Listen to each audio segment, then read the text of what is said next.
isang magandang Pilipina? Pilipino ka? Pilipina ako. Pilipina tayo.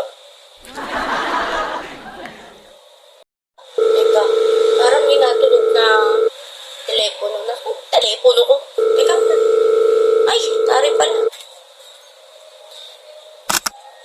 Hello? Hello, ate. Baka may 5,000 ka dyan. Pahiram nga muna. At ako'y sinisingilan na ng meral ko. Baka kami maputulan. Ay, wala na akong pambayad. Diyos ko po, ate. Tulungan mo naman ako. Ah? Ano? Ikaw baga namang lilibit ka.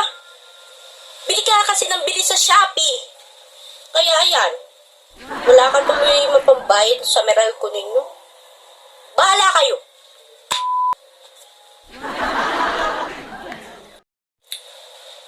Kakabad trip? Masisira yung Pilipina beauty ko? Di ba? Kasi manggugulo lang dahil sa meral kong yan. Ha? Nakakasulo talaga. Kakainis. Ay, nako. Yun na naman itong natawag na ito. Tawag naman ang tawag. Teka nga. Hello? Oh, bakit? Hello, ate. Baka may ipapahiram ka sa akin ng 2,000. Ipambayad ko lang sa Shopee. Ay, hindi pa nagpapadala yung asawa ko eh. Ano ba yan? Hiram mo na. Saka kita babayaran pag nagpadala na si Roberto. At nang ako'y makapagbayad na din nandito na yung rider. Ay talaga, kahit kailan. Yung isa, sa meral ko. Ikaw, sa rider. Ay nako, sige. Huwag po problemahin ito mga po. Wala kayo dyan. Basta ako, maganda.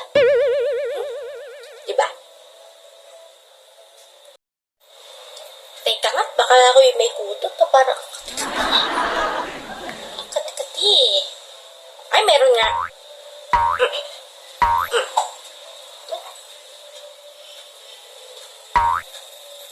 Ayan, may natawag na naman. Tawag na tawag tong dalawang. Teka nga. Hello? Hello, sir. Hello, ma'am. Hello. Kami po yung taga-PLDQ. Magbabayad ako ng Kami po ay Wi-Fi. magpapaalala Sino may na sabi? mapuputol po ang Babayad inyong ako. Wi-Fi. Okay? 2,000. Dahil may utang ka pa 2,000. Ano ka ba naman? Full-paid ako. May utang kayo kaya kailangan namin putulan. Okay? Putol mo din. Ma'am, wag na po kayo magreklamo dahil Sa kapitbahay puputulin na namin. namin Putulin ang mo na rin, Wi-Fi hindi niyo. kasi Okay? nagbabayad eh. Wag kang maingay dahil nagpapaliwanag ako ha. Bye-bye. Wag ka nang Kok.